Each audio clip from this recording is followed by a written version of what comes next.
Hello everyone, welcome to knowledge outlets.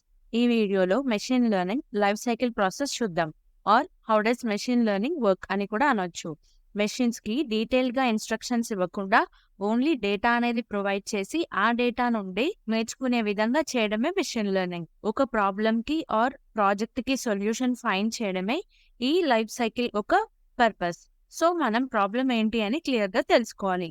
Before diving into any machine learning project, the first crucial step is to accurately define and understand the problem you want to solve. Machine learning life సైకిల్లో 7 major steps అనేవి ఉంటాయి. అవేంటంటే gathering data, data preparation, choosing the model, train the model, parameter tuning, evaluation and testing and deployment. So first step వచ్చేసి gathering data. Problem ఏంటి అని identify చేశాక డేటాని gather చేయడమే నెక్స్ట్ స్టెప్. ఈ డేటాని ఎన్నో విధాలుగా గ్యాదర్ చేయొచ్చు. చాలా వెబ్సైట్స్లో లైక్ kaggle.com వెబ్సైట్లో కూడా డేటా అనేది దొరుకుతుంది. డేటా అనేది CSV ఫార్మాట్స్లో అయినా, డేటాబేస్ ఫార్మాట్స్లో అయినా, ఇమేజ్ ఫార్మాట్స్లో అయినా ఉండొచ్చు. నెక్స్ట్ APIs ద్వారా కూడా డేటాని కలెక్ట్ చేయొచ్చు. కాకపోతే డేటా అనేది JSON ఫార్మాట్లో ఉంటుంది. డేటాని ఫెచ్ చేయాలి అంటే దీనికి కోడ్ అనేది రాయాలి. మెయిన్గా అయితే డేటా ఎక్సెల్ షీట్స్లో అంటే CSV ఫార్మాట్లో ఉంటుంది. అది ఈజీగా దొరుకుతుంది. కరెక్ట్ డేటాని గ్యాదర్ చేయడం వల్ల మెషిన్ లెర్నింగ్ మోడల్ అక్యురేట్గా పనిచేయడానికి హెల్ప్ అవుతుంది. సెకండ్ స్టెప్ వచ్చేసి data preparation or data pre processing అని కూడా అనొచ్చు. ఇది ఒక ఇంపార్టెంట్ స్టెప్, ఎందుకంటే డేటా అనేది క్లీన్ అండ్ కన్సిస్టెంట్గా ఉండేలా చేస్తుంది. సో మెషిన్ లెర్నింగ్ మోడల్స్కి డేటాని అర్థం చేసుకోవడం ఈజీ అవుతుంది. ఈ స్టెప్ ఎందుకు ఇంపార్టెంట్ అంటే మనం కలెక్ట్ చేసిన డేటాలో కొన్ని ఇష్యూస్ ఉండొచ్చు, like errors, missing values or different formats. So pre processing వల్ల అక్యురసీ అనేది ఇంప్రూవ్ చేసుకోవచ్చు. ఈ ప్రాసెస్లో కీ స్టెప్ ఏంటంటే రిమూవింగ్ డూప్లికేట్స్. మొత్తం డేటా సెట్లో డూప్లికేట్స్ ఎంట్రీస్ అనేవి తీసేస్తుంది. హ్యాండ్లింగ్ మిస్సింగ్ వాల్యూస్ ఉన్న దగ్గర డేటాని ఫిల్ చేస్తుంది. ఆర్ ఇన్కంప్లీట్ డేటా పాయింట్స్ని రిమూవ్ చేస్తుంది. సో మన డేటా సెట్ అనేది కంప్లీట్ అండ్ క్లియర్గా ఉండేలా చూస్తుంది. డేటా అంత సిమిలర్ స్కేల్లో ఉండేలా చూస్తుంది. ఒక ఫీచర్ ఇంకో దాన్ని డామినేట్ చేయకుండా చూస్తుంది. సో ఈ స్టెప్లో రా డేటాని ఒక మంచి ఫార్మాట్లోకి తీసుకొచ్చి మెషిన్ లెర్నింగ్ మోడల్కి ఈజీగా అర్థమయ్యేలా చేయడమే ఈ స్టెప్ యొక్క importance. And high quality data use చేయడం వల్ల అక్యురసీ అనేది కూడా ఇంప్రూవ్ అవుతుంది. థర్డ్ స్టెప్ వచ్చేసి చూసింగ్ ఏ మోడల్. మన ప్రాబ్లం ఆర్ ప్రాజెక్ట్కి సెట్ అయ్యే మోడల్ని సెలెక్ట్ చేసుకోవాలి. అది ఎలా అంటే ప్రాబ్లమ్ని ఐడెంటిఫై చేశాక అది క్లాసిఫికేషనా, రెగ్రెషనా, క్లస్టరింగ్ అని అర్థమవుతుంది. సపోజ్ స్పామ్ ఆర్ నాట్ స్పామ్కి రిలేటెడ్ ప్రాజెక్ట్ అనుకోండి, క్లాసిఫికేషన్ మోడల్ యూస్ చేయాలి. హౌస్ ప్రైజెస్ని ప్రిడిక్ట్ చేయడం లాంటివి అయితే రెగ్రెషన్ని యూస్ చేయాలి.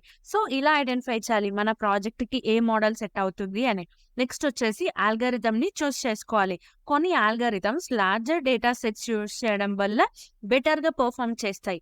బైనరీ క్లాసిఫికేషన్ ప్రాబ్లమ్స్కి లాజిస్టిక్ రెగ్రెషన్ యూస్ చేయొచ్చు. డెసిషన్ ట్రీస్ లాంటి ఆల్గారిథమ్స్ అయితే నాయిసీ డేటాని ఈజీగా హ్యాండిల్ చేస్తుంది. ఇది కేటగారికల్ అండ్ న్యూమరికల్ డేటాని హ్యాండిల్ చేస్తుంది. కేటగారికల్ డేటా అంటే data that can be grouped into categories like persons, gender, hair colour, product type. Fourth step వచ్చేసి ట్రైనింగ్ ది మోడల్. ఫస్ట్ మనం డేటాని 2 సెట్స్గా డివైడ్ చేయాలి, training and testing data. Training set డేటాని మోడల్కి train చేయడానికి use చేస్తాం. Testing set మన model ఒక పర్ఫార్మెన్స్ని ఎవాల్యుయేట్ చేయడానికి యూస్ చేస్తాం. సో ట్రైనింగ్ డేటా 80% ఉండాలి, టెస్టింగ్ డేటా 20% ఉండాలి. మనం ట్రైనింగ్ డేటాని ఆల్గారిథంకి ఇచ్చాక అది దాంట్లో ఉన్న ప్యాటర్న్స్ అండ్ రిలేషన్షిప్స్ని ఐడెంటిఫై చేస్తుంది. ట్రైనింగ్ డేటాని బేస్ చేసుకొని ఇంటర్నల్ పారామీటర్స్ ఏమైనా ఉంటే అడ్జస్ట్ చేసుకుంటుంది. ఇంటర్నల్ పారామీటర్స్ని అడ్జస్ట్ చేయడం అంటే సపోజ్ మోడల్ హౌస్ ప్రైస్ని ఒక 300కి ప్రిడిక్ట్ చేసింది, బట్ ట్రైనింగ్ డేటాలో 3200 ఉంది. సో ఇక్కడ ప్రిడిక్షన్ అనేది యాక్చువల్ కన్నా తక్కువగా ఉంది. సో నెక్స్ట్ టైం యాక్చువల్ వాల్యూకి క్లోజర్గా ప్రిడిక్ట్ చేయాలని వస్తుంది. ఇక్కడ మనకి ఎర్రర్ అనేది 200 వచ్చింది. ఈ ఎర్రర్ అనేది డిక్రీస్ చేస్తుంది. మోడల్ రిపీటెడ్గా ప్రిడిక్షన్స్ని చేస్తుంది, ఎర్రర్ని క్యాలిక్యులేట్ చేస్తుంది. సో ఈ ప్రాసెస్ అనేది అక్యురసీని ఇంప్రూవ్ అయ్యే వరకు రిపీట్ అవుతుంది. ఫిఫ్త్ స్టెప్ వచ్చేసి పారామీటర్ ట్యూనింగ్. దీంట్లో మోడల్ ఒక హైపర్ పారామీటర్స్ని అడ్జస్ట్ చేయడం. సో పర్ఫార్మెన్స్ అనేది ఇంప్రూవ్ అవుతుంది. పారామీటర్స్ అంటే ఇది ట్రైనింగ్ అప్పుడే అడ్జస్ట్ చేసుకుంటుంది, ఇందాక చెప్పా కదా. అండ్ హైపర్ పారామీటర్స్ అంటే ట్రైనింగ్ కన్నా ముందే సెట్ చేసి ఉంటుంది. Hyper parameters like learning rate, number of hidden layers అలా. ఏ హైపర్ పారామీటర్స్‌ని అడ్జస్ట్ చేయాలని చూడాలి. For example learning rate and number of layers అనే కాంబినేషన్‌ని సెలెక్ట్ చేసుకున్నాం అనుకోండి. మనం దానికి వాల్యూస్ ఇవ్వాలి. Like 0.01, 0.1, 0.5 values. Second, third, fourth లేయర్స్‌కి ఇవ్వాలి. కాంబినేషన్ ఆఫ్ హైపర్ పారామీటర్స్‌ని రాండమ్‌గానే సెలెక్ట్ చేసుకోవాలి. వాలిడేషన్ డేటా అంటే టెస్టింగ్ డేటాతో చెక్ చేయాలి. ఈ కాంబినేషన్ బాగా పెర్ఫార్మ్ చేస్తుందా లేదా? అక్యురసీ దేనికి ఎక్కువగా వస్తుందని చూసుకోవాలి. సిక్స్త్ స్టెప్ వచ్చేసి ఎవాల్యుయేషన్ అండ్ టెస్టింగ్. ఇప్పుడు మనం మోడల్‌ని టెస్ట్ చేయాలి. ఇప్పుడు అన్‌సీన్ డేటా అంటే టెస్టింగ్ డేటాని యూజ్ చేసి మోడల్‌ని ఎవాల్యుయేట్ చేయాలి. Evaluation metrics like accuracy, precision and రీకాల్‌ని యూజ్ చేయాలి. అక్యురసీ క్లాసిఫికేషన్ ప్రాబ్లమ్స్‌కి యూజ్ చేస్తాం. ప్రెసిషన్ అండ్ రీకాల్ పాజిటివ్ ప్రిడిక్షన్స్‌ని యూజ్ చేయడానికి వాడాలి. మోడల్ ఓవర్ ఫిట్ అయిందా, అండర్ ఫిట్ అయిందా అని కూడా చెక్ చేయాలి. Suppose training accuracy 95%, testing accuracy 70% వచ్చిందనుకోండి. మోడల్ ఓవర్ ఫిట్ అయింది ఇక్కడ. అంటే ట్రైనింగ్ డేటా మీద బాగా పెర్ఫార్మ్ చేసింది కానీ న్యూ డేటా అంటే టెస్టింగ్ డేటా మీద పూర్‌గా పెర్ఫార్మ్ చేసింది. సో, దీనికి మనం ట్రైనింగ్ డేటా అనేది ఎక్కువగా వాడాలి. ఎందుకంటే అది మోర్ నంబర్ ఆఫ్ ఎగ్జాంపుల్స్ నుండి నేర్చుకుంటుంది. అండ్ కాంప్లెక్స్ ఆల్గోరిథమ్స్ అనేవి వాడొద్దు. ఇక్కడ సింప్లర్ ఆల్గోరిథమ్స్ అనేవి యూజ్ చేయాలి. అండ్ అండర్ ఫిట్టింగ్ అంటే మోడల్‌ని both training and new data మీద పూర్‌గా పెర్ఫార్మ్ చేసినట్టు. Accuracy training and testing data మీద లో ఉంటే అండర్ ఫిట్టింగ్ అని అనొచ్చు. ఇక్కడ కాంప్లెక్స్ అండ్ ఫీచర్స్‌ని యాడ్ చేయాలి. కాంప్లెక్స్ మోడల్‌ని వాడాలి. సో, అండర్ ఫిట్ అనేది రెడ్యూస్ చేయొచ్చు.